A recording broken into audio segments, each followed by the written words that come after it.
오늘은 예수님의 증인이 되라 라는 말씀으로 하나님의 말씀을 전하도록 하겠습니다. 우리는 지난주에 성령 침례에 대해서 배웠습니다. 여러분, 마음이 너무 낙심되고 힘든데 하나님의 말씀을 읽고 듣는 가운데 상철아, 내가 너를 사랑한다. 두려워하지 말아라. 내가 너와 함께한다. 담대해라. 혹시 이런 감동을 여러분 받은 적이 있으십니까? 또 하나님을 아버지라 부를 수 있고 하나님 아버지 이렇게 부를 수 있고, 그리고 하나님 아버지께서 내 필요를 채우시고 나를 인도하시고 보호하시는구나 하는 것을 여러분 경험하고 있습니까? 또 이 시간에 하나님 눈에 보이시지 않지만 성령님이 이곳에 우리 함께 계시는구나, 성령님의 임재하심을 여러분 경험할 수 있습니까? 이 모든 것이 무엇의 증거입니까? 내가 성령 침례를 받았다고 하는 증거입니다. 이것이 바로 성령님이 내 안에 들어오셔서 나와 연합하고 나와 함께 살고 계시다라고 하는 증거입니다. 여러분, 성령님이 내 안에 들어오실 때 죽었던 내 영혼이 살아납니다. 그리고 수많은 일들이 일어납니다. 하나님의 사랑과 은혜를 경험하게 됩니다. 그런데 그 중에 정말 중요한 것 또 한 가지가 뭡니까? 사도행전 1장 8절에 너희가 성령의 침례를 받으면 권능을 받고, 성령의 권능을 받고 땅 끝까지 이르러 내 증인이 될 것이다 라고 하는 말씀입니다. 여러분, 사도행전 1장 8절 다시 한번 읽어보겠습니다. 자, 시작. 오직 성령이 너희에게 임하시면 너희가 권능을 받고 예루살렘과 온 유대와 사마리아와 땅 끝까지 이르러 내 증인이 되리라 하시니라. 자, 이 말씀에 의하면 성령 침례를 받은 사람은 이미 성령의 능력을 받았다고 말씀하고 있습니다. 그죠? 성령의 능력이 이미 하나님의 성령 받은 사람에게는 이미 일하고 역사하고 계십니다. 그런데 이 성령의 능력이 언제 나타난다고 했습니까? 지난주 설교에서 성령의 능력이 언제 막 나타나기 시작한다고 했죠? 우리가 주님의 증인의 삶을 살기 시작할 때, 우리가 복음을 전하기 시작할 때, 그때 우리 안에 살아계신 성령의 능력이 드러나기 시작한다 라고 했습니다. 믿습니까? 네. 왜 내 삶 속에 성령의 능력이 나타나지 않느냐? 전도하기 시작하십시오. 그러면 성령의 권능과 능력이 나타나기 시작합니다. 오늘 본문 8절에서 내 증인이 되리라 라고 하는 것은 예수님의 약속입니다. 너희가 능력 있는 증인이 될 것이다 라는 약속입니다. 그런데 동시에 이것은 헬라어 미래형 동사입니다. 헬라어 미래형 동사는 너희가 내 증인이 되어라 라고 하는 명령이 포함되어 있습니다. 무슨 말인지 이해가 되시죠? 그렇기 때문에 내 증인이 되리라 라고 하는 이 말씀은 예수님의 약속인 동시에 내 증인이 되라 라고 하는 하나님의 명령이라는 것입니다. 자, 이것이 무슨 어떤 의미냐면, 너희가 내 말에 순종하여 증인의 삶을 살기 시작하면, 그러면 너희가 능력 있는 내 증인이 될 것이다, 이런 말씀입니다. 자, 그러면 예수님이 분명히 우리에게 너희는 내 증인이 되라라고 이렇게 말씀하시는데, 그러면 주님의 증인이 된다고 하는 것이 어떤 의미냐? 우리가 주님의 증인이 되기 위해서 우리가 그럼 무엇을 해야 되느냐 하는 것입니다. 자, 첫 번째 우리가 주님의 증인이 되기 위해서 하나님께서 우리에게 원하시는 것은 무엇이냐? 먼저 내가 주님의 증인으로 살겠습니다 라고 헌신을 결단하는 것입니다. 먼저 헌신을 결단하는 것입니다. 이것은 억지로 하는 것이 아니라 주님이 또 힘든데, 하기 싫은데, 힘든데 전도하라 하기 때문에 억지로 하는 것이 아니고 기쁨으로 하는 것입니다. 기쁨으로. 여러분, 사람이 성령의 침례를 받으면, 성령님과 연합하게 되면 그때부터 성령 침례를 받은 증거들이 나타나기 시작합니다. 이것은 꼭 사람이 사랑에 빠지는 것하고 비슷합니다. 제가 일본에 있을 때 저희 섬겼던 교회에 한 청년 둘이가, 형제와 자매가 사랑에 빠졌습니다. 사랑에 빠지니까 이 자매님이 사실은 원래 별로였는데요, 얼굴에 막 빛이 나고 얼굴이 환해지고 이 자매님 너무너무 이뻐지는 거예요. 물론 저희 아내하고는 비교할 수 없습니다. 근데 그것을 보고 한 자매님이 저에게 그러는 거예요. 목사님, 저 자매 얼굴 보니까 틀림없이 연애하고 있습니다. 근데 저 자매가 누구하고 연애하고 있을까 너무너무 궁금하다는 겁니다. 여러분, 이처럼 사랑을 하면 확 표가 납니다. 제정신이 아닙니다. 그렇죠? 아무리 짠돌이라도, 그죠? 정신병원에. 예. 아무리 무뚝뚝한 이 경상도 남자도, 저 같은 경상도 남자도 사랑을 하게 되면 어떻습니까? 막 신이 됩니다. 로맨틱해집니다. 그리고 아무리 짠돌이라도 지갑을 열어서 꽃도 사고, 그리고 그 비싼 다이아몬드까지 사서 줍니다. 제정신이 아닙니다. 예. 왜 그렇습니까? 사랑하는 사람을 기쁘게 해주고 싶은 마음, 그죠? 사랑하는 사람이 원하는 것을 해주고 싶은 그런 마음들이 막 생기는 겁니다. 성령 침례를 받아도 마찬가지입니다. 성령 침례를 받게 되면 이 주님과 사랑에 빠지게 됩니다. 성령님과 결혼하는 것입니다. 성령 침례를 받는 것은 너무너무 우리 안에 기쁨이 있는 것입니다. 그렇기 때문에 이 예수님을 더 알고 싶다, 예수님을 더 알고 싶은 마음이 생깁니다. 그리고 성경을 더 읽고 더 기도하고 싶은 마음이 생깁니다. 너 예배에 나가지 마. 예배 드리지 못하게 해도 목숨 걸고 예배에 참여하게 됩니다. 그것이 성령 침례를 받은 증거입니다. 그리고 여러분, 사랑에 빠지면 어떻습니까? 내가 사랑에 빠진 그 자매님을, 그 형제를 막 이렇게 자랑하고 싶습니다. 마찬가지입니다. 성령 침례를 받게 되면 내가 사랑하는 예수님을 알리고 싶습니다.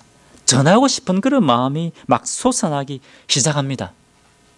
자, 그런데 문제는 뭐냐면, 우리가 이 예수님을 전하려고 하면, 우리가 예수님의 증인의 삶을 살기 원하면, 살려고 할 때 어떤 일이 일어납니까?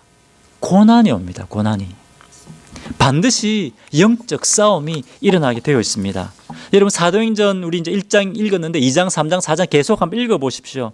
성령 침례를 받은 이 사도들이, 제자들이 너무너무 뭡니까? 은혜가 충만해서 나가서 복음을 전하기 시작합니다. 복음을 전하기 시작하는데 어떤 일이 일어납니까? 가는 곳마다 사탄이 집요하게 방해합니다. 왜 그렇습니까? 사탄은 사람들이 예수님 복음 듣고 구원받기를 너무너무 싫어하기 때문에 그렇습니다. 집요하게 방해하기 시작합니다. 사도행전 14장에 보면 사도 바울이 복음을 전하다가 루스드라에 갔는데, 거기에 평생 안진병이었던 사람을 보고 너무 긍휼한 마음이 들어서 예수 그리스도 이름으로 그 병을 고쳐줍니다. 그런데 어떤 일이 일어납니까? 사람들이 막 칭찬하는 것이 아니라 사탄이 유대인들을 선동하여 이 사도 바울을 돌로 쳐 죽이려고 합니다. 유대인들이 돌로 막 쳤는데 사도 바울이 죽었다고 생각했어요. 돌에 맞아 죽었다고 생각했습니다. 그래서 이제 끌고 가서 성 밖에 갖다 버렸습니다. 그런데 어떤 일이 일어납니까? 사도 바울이 다시 살아납니다. 일어나서, 우리 같으면 포기하지, 보통 사람 같으면 포기하지 않습니까? 어휴, 또 지나다가 진짜 죽겠다. 그런데 사도 바울은 일어나서 포기하지 않고 도망 다니면서 또 계속해서 복음을 전합니다. 이것이 성령 침례받은 사람입니다. 그런데 여러분, 이것은 그 당시에만 그런 것이 아니라 지금도 마찬가지입니다. 지금도 우리가 전도하기 시작하면 영적인 싸움, 영적인 공격을 받게 됩니다. 사람들이 모욕합니다. 저 속 좁은 인간, 자기만 예수 믿으면 되지, 뭐 자기 믿는 예수를 다른 사람에게까지 믿으라고 강요하나, 뭐 다른 사람 믿는 종교는 뭐 종교도 아닌가, 그죠? 뭐 이렇게 욕하고 손가락질 당합니다. 여러분, 전도 안 하시면 욕 안 얻어먹지만 전도하기 시작하면 욕 얻어먹게 되어 있습니다. 그런데 이런 공격은 아주 가벼운 겁니다. 어떤 곳에서는 전도하면 지금도 핍박당하고 어떤 데는 돌에 맞아 죽을 수도 있습니다. 사진 한번 보여주십시오. 다음, 저 사진에 나오는 이 형제는 2년 전에 2017년에 아내와 함께 복음을 듣고 예수를 믿고 크리스찬이 되었습니다. 그런데 올해 8월에 예수를 믿는다는 것 때문에 그의 아내가 동네 사람들에게 죽임을 당했습니다. 그런데 이 형제는, 저 형제 보이죠? 형제와 저 안겨 있는 저 3살짜리 이 아기는 엄마가 죽임을 당하는데 집 뒤에 숨어서 그것을 지켜볼 수밖에 없었다고 합니다. 여러분, 오픈도어 선교회의 통계에 의하면 2019년에 순교한 사람의 수가, 놀라지 마십시오, 4,283명입니다. 그리고 재판도 받지 못하고投당한 사람의 수가 3,127명입니다. 2019년 올해입니다. 올해. 여기에 통계에 잡히지 않은 사람들까지 포함되면 훨씬 더 많은 사람들이 순교당하고 복음 때문에 투옥을 당하고 있습니다.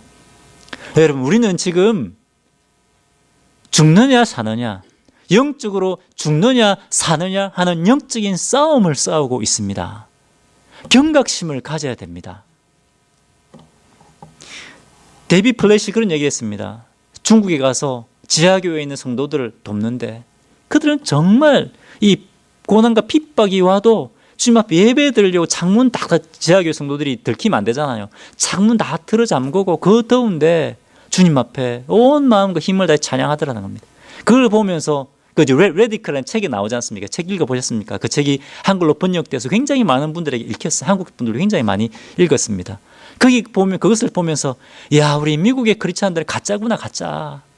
시원한 에어컨 틀어놓고 시원하게 해놓고 편안한 의자에 앉아서 좀 더우면 불평하고 우리 신앙 가짜구나. 그 레디컬의 책에 보면 그런 내용들이 나옵니다. 여러분, 우리는 영적으로 죽느냐 사느냐 하는 그런 영적인 싸움을 싸우고 있습니다.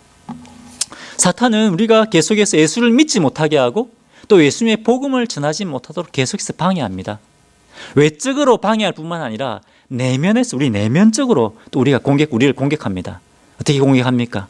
우리가 세상의 근심과 걱정에 사로잡히게 만듭니다. 분명히 하나님께서 먼저 그 나라와 의를 구하면 어떻게 말씀하셨습니까? 내 모든 것을 더하시겠다고 약속하셨습니다. 그런데 그럼에도 불구하고 어떻습니까? 세상의 근심과 걱정에 사로잡혀 살게 만듭니다. 그리고 죄의 유혹에 빠지게 만듭니다. 부부가 서로 미워하게 만들고 이혼하게 만들고 성도가 서로 오해하고 미워하고 용서하지 못하게 합니다. 이 모든 것이 뭡니까? 사탄이 하는 것입니다. 이렇게 해서 하나님께서 우리에게 주신 사랑과 은혜가 너무 많은데 이 근심과 걱정과 미움과 다툼과 이런 것 때문에 하나님께서 우리에게 베푸르신 그 사랑과 은혜를 다 잊어먹게 만들어버립니다. 그리고 사탄이 이렇게 속삭입니다. 야, 너 그 정도 일해서 세상에서 생존 경쟁에 살아남을 수 없어. 더 열심히 일해야 돼. 더 벌어야 돼. 사탄은 계속해서 우리를 바쁘게 만듭니다. 지금은 때가 아니야. 지금은 때가 아니야. 나중에 여유가 생기면 전도하면 돼. 그렇지 않습니까, 여러분? 사탄은 이렇게 우리를 유혹합니다. 사탄은 여러 가지 시험을 주어서 우리가 주님의 정인의 삶을 살지 못하게 합니다. 그렇기 때문에 내가 포기하지 않고 내가 주님의 정인의 삶을 살겠다라고 이렇게 우리가 결단해야 된다는 겁니다. 오늘 읽은 8절에 보면 내 증인들이 되리라 라고 이렇게 되어 있는데, 증인들이라고 하는 것은 헬라어 단어로 말투스라는 단어입니다. 말투스. 근데 이 말투스라는 헬라어 단어에서 영어 단어 말들이라는 단어가 나왔습니다. 좀 제가 발음이 안 좋아서 죄송한데, 말들 어떤 의미, 무슨 뜻입니까? 그렇습니다. 순교자라는 말입니다. 여러분, 예수님의 증인이 된다고 하는 것은 순교자가 된다는 그 각오와 헌신을 하는 것입니다. 사도행전 7장에 보면 최초의 순교자가 나옵니다. 누굽니까? 맞습니다. 스데반 집사님입니다. 사도가 아닙니다. 목사도 아닙니다. 스데반 집사님이 예수 그리스도의 이 복음을 전하다가 최초로 죽임을 당하게 됩니다. 최초의 순교자가 됩니다. 사도행전 22장 20절에 보면 사도 바울이 스데반 집사님을 이렇게 부르고 있습니다. 주의 증인 스데반. 여기서 주의 증인이라고 하는 것은 주님을 위한 순교자, 이런 말입니다. 여러분, 그렇기 때문에 주님의 증인이 된다고 하는 것은 기꺼이 내가 이 복음을 위해서, 내가 주님을 위해서, 그죠? 기꺼이 희생을 지불할 결단을 하는 것입니다. 물론 이 말은 우리 성도들이 다 순교자가 되어야 된다, 그런 말 아닙니다. 하지만 모든 성도들이 다 순교자가 되어야 된다는 말은 아니지만, 모든 성도는 예수 그리스도의 복음을 위해서, 증인이 되기 위해서 헌신을 결단해야 된다, 그런 말씀입니다. 믿습니까? 뭐 갑자기 하고 있는 일 다 그만두고 아프리카 수단에 가서 뭐 선교사로 가라 그런 말은 아닙니다. 물론 하나님께서 인도하시면 가야죠. 그죠? 하지만 우리가 증인의 삶을 사는 것은 어디서부터? 이 현실은 내가 살고 있는 나의 예루살렘. 나의 예루살렘이 어디입니까? 그렇죠. 내 가정. 그죠? 우리 가정 복음화. 그리고 내 직장. 나와 함께 일하고 있는 사람들. 그리고 내가 땅 밟고 살고 있는 이 알링턴과 이 달라스 이 지역. 여기서부터 우리가 이 증인의 삶을 살기 시작해야 되는 겁니다. 그리고 여기만 머물러 있으면 됩니까? 아, 여기도 전 복음 안 들은 사람 많은데 뭐 저까지 뭐 딴 데 갈 것이 뭐가 있나 생각하시면 안 됩니다.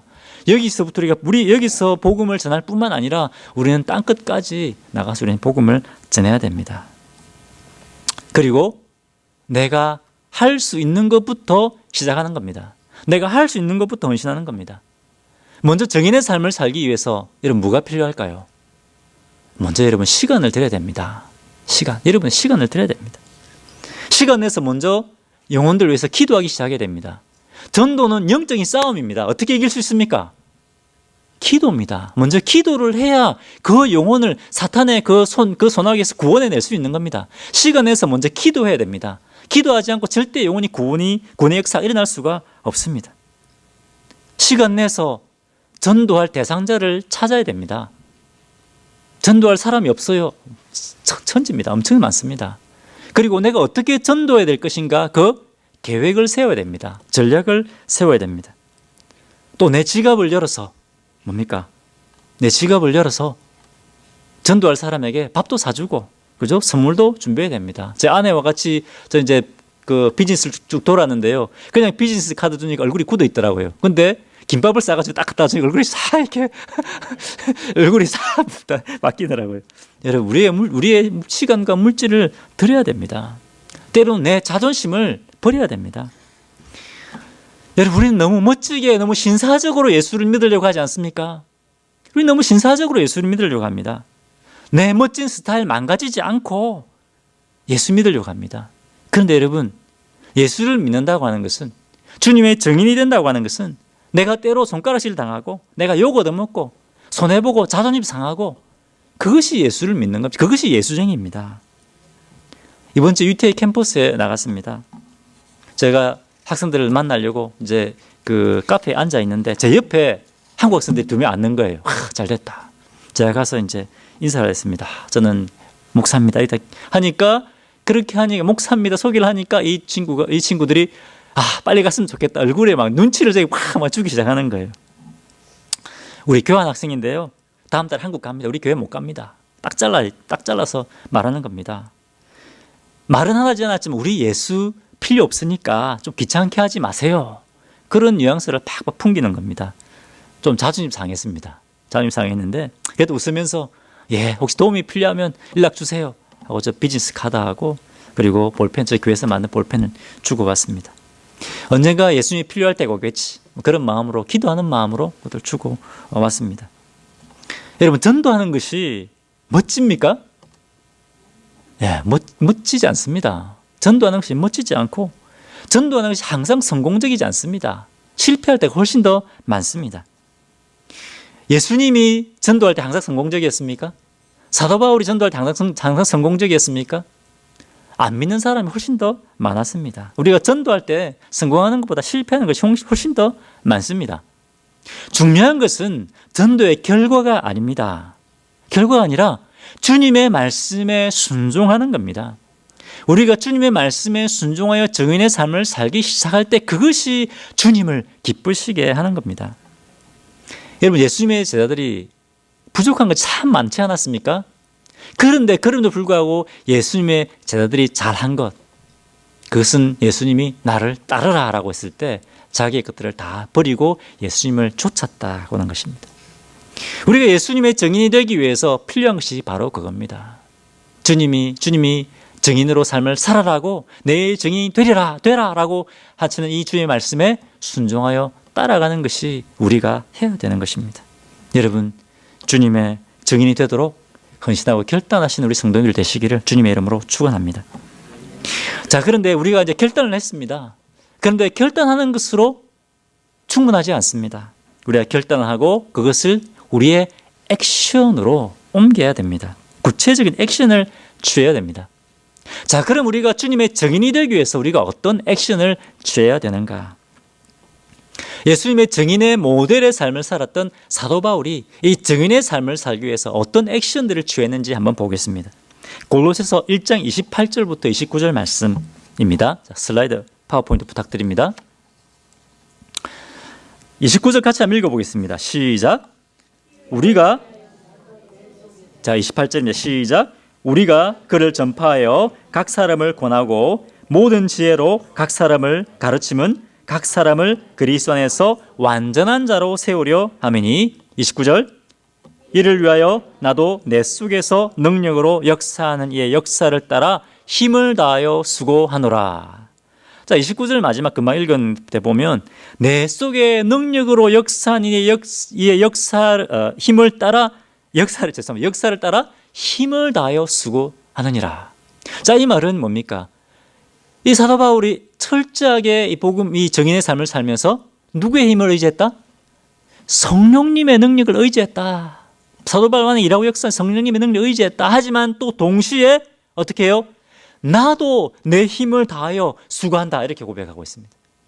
우리가 철저하게 성령님의 능력을 의지할 뿐만 아니라 우리도 우리 힘을 다하여 수고해야 된다는 이겁니다. 이것이 증인의 삶입니다. 자, 그러면 사도 바울이 힘을 다하여 무엇을 위해서 힘을 다해 수고했느냐? 먼저 28절에 나는 예수님을 전파하는 데 힘을 다했다고 고백하고 있습니다. 여러분, 사도 바울은 핍박 가운데서도 이 전도하는데, 복음을 전하는데 힘을 다했다는 겁니다. 우리가 해야 될 것이 바로 이겁니다. 먼저 전도하는 겁니다. 여러분, 전도 훈련 받으셨죠? 안 받으시면 전도 훈련 받으십시오. 최소한 내가 10년, 20년 예수님을 믿고 있다면 예수님을 모르는 사람들에게 복음을 전할 수 있어야 됩니다. 복음을 전할 준비를 하셔야 됩니다.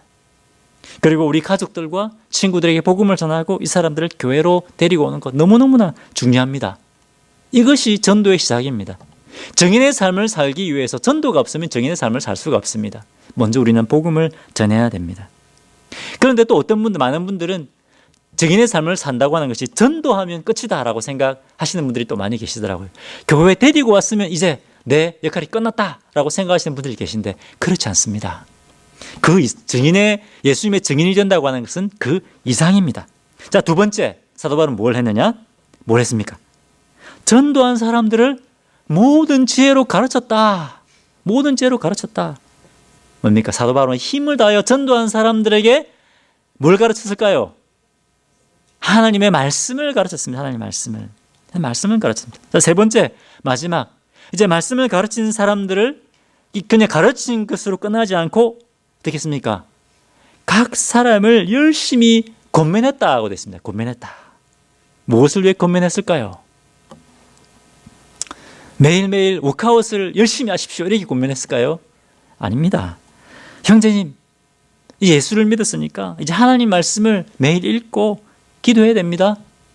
하나님 말씀을 공부해야 됩니다. 그리고 말씀대로 살아야 됩니다. 형제님, 하나님 말씀대로 살기 위해서는 예배 참석 중요하지만 영적 훈련을 받아야 됩니다.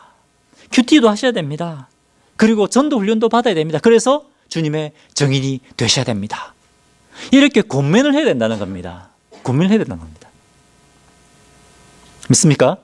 예. 목사님한테는 다 맡겨놓으면 안 됩니다. 목사님이 권면하셔야죠. 아닙니다. 우리 성도님들이 권면해서 서로 영적으로 자라갈 수 있도록, 주님의 제자가 될 수 있도록, 정인이 될 수 있도록 이렇게 격려를 해야 되는 겁니다. 자, 세 가지 뭡니까? 세 가지 사도 바울이 했던 것, 힘을 다하여 전도하고, 그 다음에 힘을 다하여 가르치고, 세 번째 힘을 다하여 권면했습니다. 이 세 가지 액션을 취했습니다. 무엇을 위해서, 어디까지? 28절에 그리스도 안에서 완전한 자로 세워질 때까지. 여러분, 그리스도 안에서 완전한 자로 세워질 때까지 복음 전하고 가르치고 또 말씀대로 살 수 있도록 권면하는 거, 이것이 그리스도의 증인이 해야 될 것이다 하는 겁니다. 믿습니까? 우리가 이 세 가지를 잘할 수 있게 하기 위해서, 이 세 가지 액션을 우리가 할 수 있게 해서 교회에서 하는 것이 소그룹입니다. 이것이 우리 소그룹 목장 모임입니다. 사도행전 2장 46절에 보면 여러분 초대교회 성도들이 어떻게 했습니까? 성전에 모여서 열심히 하나님 앞에 예배드렸습니다. 그것으로 끝났습니까? 아닙니다.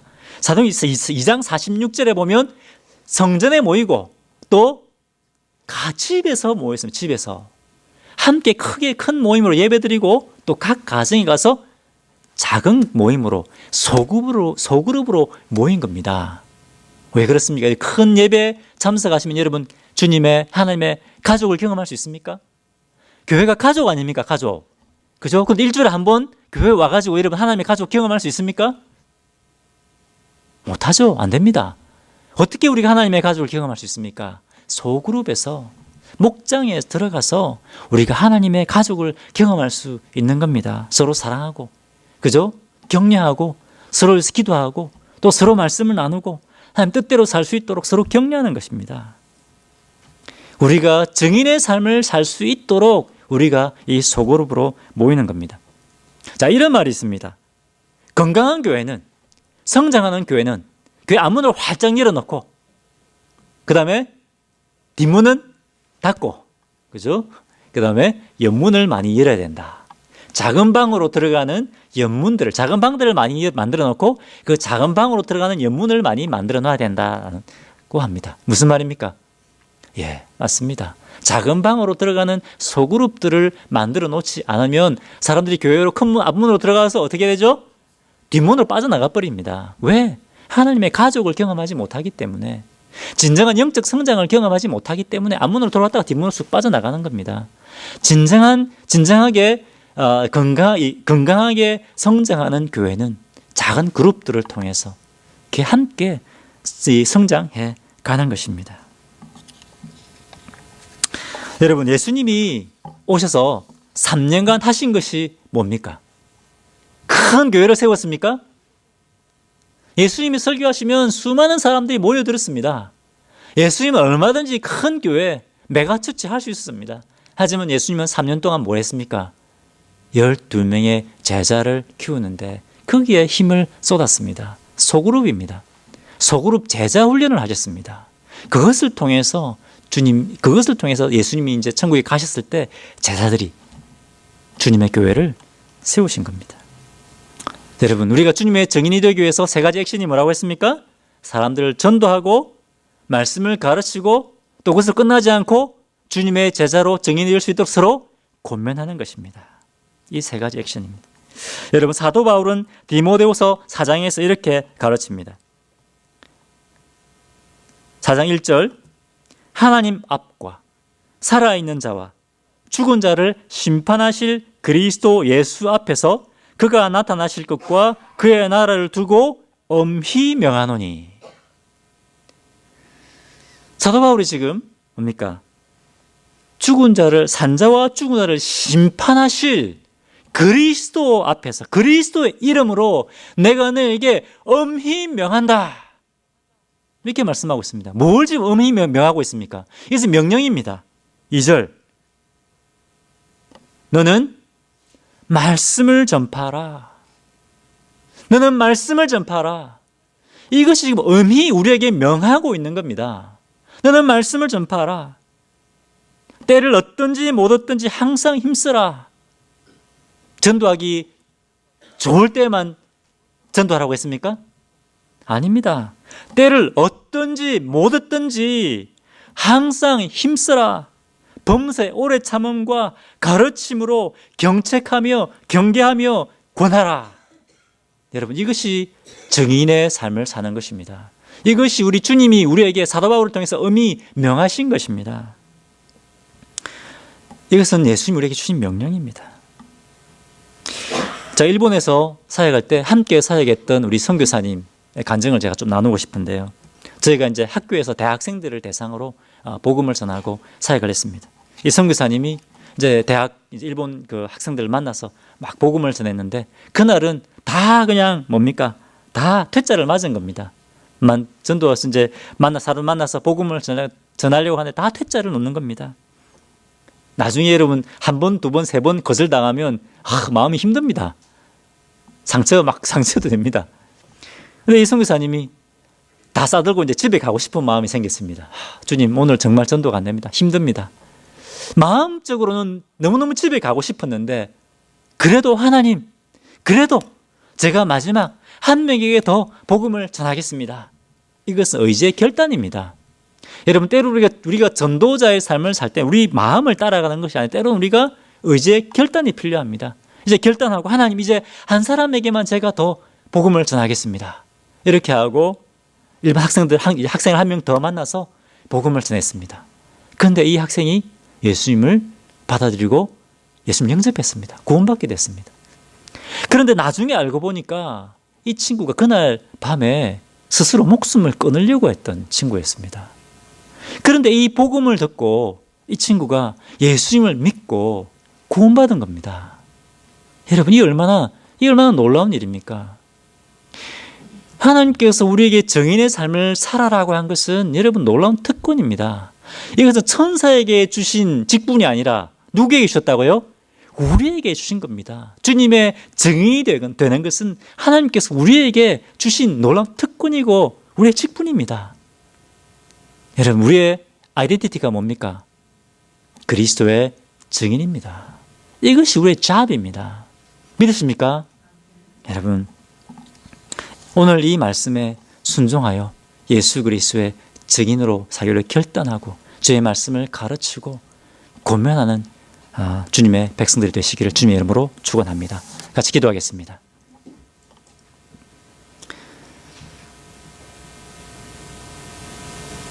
여러분, 주님의 증인이 되는 것은 억지로 하는 것이 아니라 기쁨으로 하는 것입니다. 이 시간 주님, 먼저 저에게 이 주님의 놀라운 은혜가 깨달아지게 하여 주십시오. 이 성령 침례받은 은혜가 깨달아지고 경험되어지게 해주십시오. 그리고 주님의 능력 붙들고 나가 주님의 증인되게 하여 주십시오. 결단하는 기도를 하나님 앞에 우리 개인적으로 드리도록 하겠습니다. 하나님 아버지, 감사합니다. 주여, 오늘 이 주님의 말씀, 주님의 뜻을 이 종이 전했습니다. 주님, 주여, 이 말씀 붙들고 이 종이 먼저 순종하고 또 우리 성령들 순종하는 이 놀라운 주님의 증인의 삶을 사는 특권을 누리는 종들 될 수 있도록 주여 은혜를 다하여 주시옵소서. 감사합니다. 감사합니다. 할렐루야. 하나님 아버지, 참으로 감사합니다. 저에게 감당할 수 없는 은혜를 주셔서 감사합니다. 저희를 주님의 자녀로 삼아주시고 성령께서 저희 안에 들어와 저희와 함께, 저희와 하나 되고 함께 살아주셔서 감사합니다. 주님을 믿는 기쁨과 감격을 주셔서 감사합니다. 또 주님을 전하고자 하는 증인의 삶을 살고자 하는 그런 소원함들을 우리에게 부어오셔서 감사합니다. 하나님, 저희 안에 주님을 향한 사랑이 식어져 있었습니까? 주님 베푸르신 그 은혜와 사랑이 무엇인지 잊고 있었습니까? 우리 성령께서 다시 한번 우리 사랑하는 성도를 한 사람 한 사람 가운데 역사하여 주셔서 다시 한번 주님 베푸신 그 구원의 은혜와 기쁨과 감격을 회복시켜 주시고 이 복음을 전하지 않으면 견딜 수 없는 그런 은혜를 허락하여 주시옵소서. 주님, 저희가 결단하고 주의 정인의 삶을 살 수 있도록 은혜를 베풀어 주시옵소서. 감사드리며 예수 이름으로 기도합니다. 아멘.